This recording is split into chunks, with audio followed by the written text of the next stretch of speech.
Perhaps the greatest change in schools today isn't the integration of technology or even about the way our classrooms are being built, or even the changes in curriculum and assessment. And I think the biggest impact, the biggest change area today is the role of the teacher in the classroom, and that it's being transformed in ways that we're not really yet aware of or fully ready for.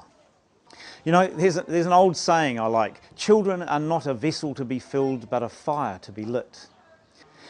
Teachers face the challenge of trying to guide students through individualised learning pathways and identifying relevant learning resources, creating collaborative learning opportunities, providing insight and support both during formal class and outside of class, the designated 40-minute instruction period.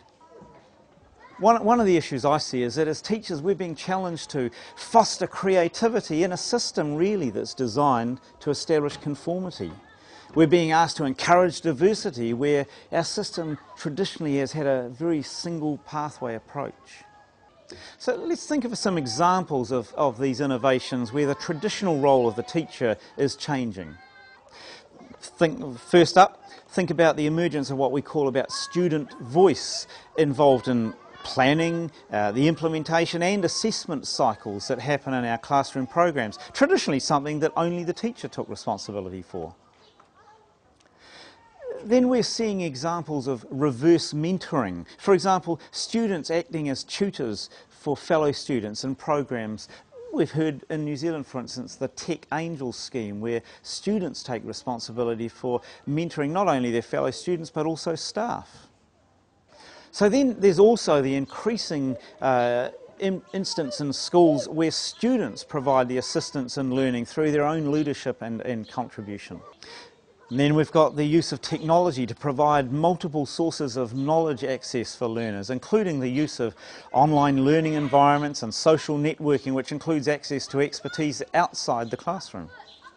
You know, there are lots of new terms and phrases being bandied about to describe the new role of teachers.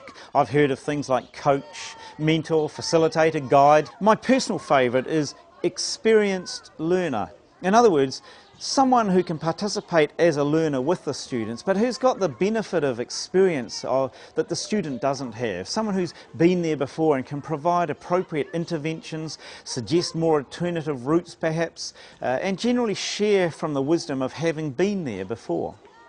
You know, if we're going to be successful and effective in the midst of all of this change that's taking place, we as educators need to learn how to become more critically reflective in our actions. We need to be open to examining all of those assumptions and inner beliefs that we have about what we're doing and why we're doing it. And we need to be prepared to change some of those things.